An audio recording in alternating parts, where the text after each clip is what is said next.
സ്ഥിരം കുറ്റവാളിയെ കാപ്പ നിയമപ്രകാരം കരുതൽ തടങ്കലില്ല. നിരവധി ക്രിമിനൽ കേസുകളിൽ ഉൾപ്പെട്ട സ്ഥിരം കുറ്റവാളിയായ പ്രതിയെയാണ് കാപ്പ നിയമപ്രകാരം കരുതൽ തടങ്കലിലാക്കിയത്. ശക്തികുളങ്ങര ഇടപ്പാടം വയലിൽ തുണ്ടുപറമ്പ് വീട്ടിൽ ഷാൻ എന്ന മുഹമ്മദ് അസ്ലമാണ് കാപ്പ നിയമപ്രകാരം തടവിലായത്. 2018 മുതൽ നാളിതുവരെ ശക്തികുളങ്ങര പോലീസ് സ്റ്റേഷനിൽ രജിസ്റ്റർ ചെയ്തിട്ടുള്ള 8 ക്രിമിനൽ കേസുകളിൽ ഇയാൾ ഉൾപ്പെട്ടിട്ടുണ്ട്. ഇയാൾക്കെതിരെ രജിസ്റ്റർ ചെയ്തിട്ടുള്ള കേസുകളും എല്ലാം തന്നെ വ്യക്തികൾക്ക് നേരെയുള്ള കയ്യേറ്റം, അതിക്രമം, കൂട്ടായ ആക്രമണം, ആയുധം കൊണ്ട് ദേഹോപദ്രവം ഏൽപ്പിക്കൽ, ഭീഷണിപ്പെടുത്തൽ എന്നീ ഗുരുതര കുറ്റകൃത്യങ്ങളാണ് ഉള്ളത്. ജില്ലാ പോലീസ് മേധാവി സമർപ്പിച്ച റിപ്പോർട്ടിന്റെ അടിസ്ഥാനത്തിൽ ജില്ലാ കളക്ടറും ജില്ലാ മജിസ്ട്രേറ്റും കൂടിയായ ദേവിദാസ് എന്ന AS ആണ് കരുതൽ തടങ്കലിന് ഉത്തരവായത്.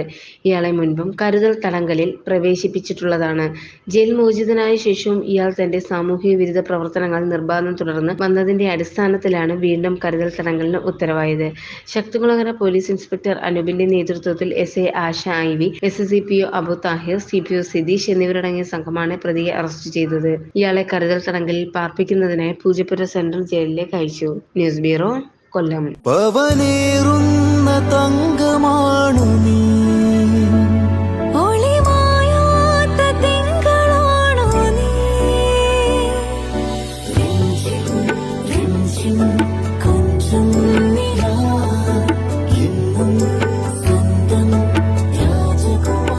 Be a Rajakumari. Rajakumari Gold and Diamonds. The trust of Travancore. Rajakumari.